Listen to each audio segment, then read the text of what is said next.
Bonjour à tous, c'est Emmanuel, j'espère que vous allez bien et nous nous retrouvons autour d'un petit tirage. Donc pour cela, je vais utiliser l'oracle de la voix divinatoire de Kevin Piranio. Installez-vous confortablement, respirez profondément et comme d'habitude, si vous avez une question, allez-y, posez la voix à vous-même ou alors restez dans un silence plein quelques instants.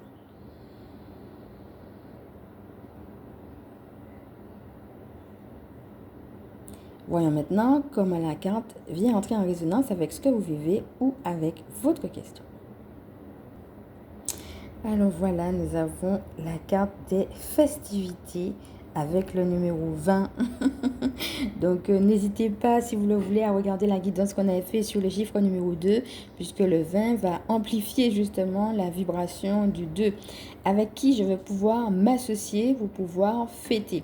Alors ça peut être des gens, ça peut être aussi vous-même, c'est-à-dire qu'est-ce que mon âme va me dire, comment je vais entrer en co-création avec mon âme, ou avec justement mon équipe du ciel, un esprit ou des esprits en particulier. Ça peut être aussi votre relation avec le divin, et depuis cette relation-là, eh bien comment je vais pouvoir recevoir et apporter un peu de joie dans mon quotidien, dans ma vie, comment je vais pouvoir me fêter. Alors ça peut être seul, ça peut être en groupe, avec des amis ou avec des gens de votre famille. Toujours est-il qu'ici, on va nous parler de se réjouir.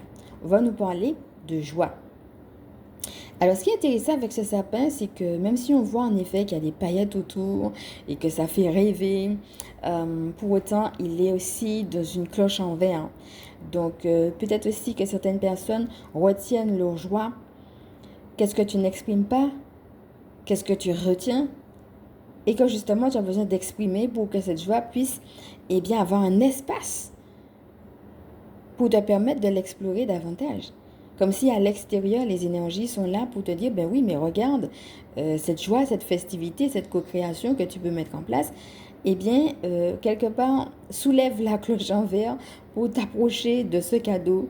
Hein, le sapin, ça va être aussi, ça représente, ici on a les festivités, hein, ça peut faire penser à une fête de manière générale, et ça peut faire penser bien entendu à Noël, et qui dit Noël dit cadeau, ça veut dire aussi eh bien, en plus de ça, un sapin, on le prépare, quoi. On met des boules, on met des guirlandes, on prend le temps, en fait, de mettre en place des choses. Comment tu vas faire pour mettre en place des choses dans la matière? Pour certaines personnes, peut-être tu as déjà mis en place, mais tu n'as pas partagé. Et il serait temps que tu partages ces joies-là ou cette joie-là. Pour d'autres personnes, ça va être au contraire le temps de prendre le temps de préparer, de mettre en place des choses dans la matière qui vont dans le sens de cette joie-là ou ces joies-là. Peut-être un loisir que tu as toujours voulu faire et puis finalement tu te disais, bon, je vais voir après, etc. Ou bien une situation, quelque chose que tu veux faire, quelque chose qui t'attire particulièrement. Et puis, chaque fois, il y a toujours quelque chose qui fait que tu ne le fais pas. Eh bien, prends le temps maintenant de le regarder, de le préparer, de l'admirer, un petit peu comme on admire le sapin, avec la petite aussi étoile en haut, qui sera le symbole de l'exaucement. En fait, le sapin va représenter l'idée que la vie veut nous envoyer des cadeaux et qu'on peut être exaucé. Alors peut-être pas comme on veut ni quand on veut, mais qu'on peut être exaucé. En tout cas, ici, l'idée, ça sera de se lancer dans une activité de joie. Alors ça peut être, comme je disais, soit seul, soit avec d'autres personnes. Pour certaines personnes, ça va être quelque chose que tu sais déjà, et pour d'autres personnes, ça va être quelque chose que tu caches, qui est comme dans une cloche en verre, et qu'il va falloir, eh bien, arrêter d'être sous cloche et pouvoir exprimer librement et le fêter.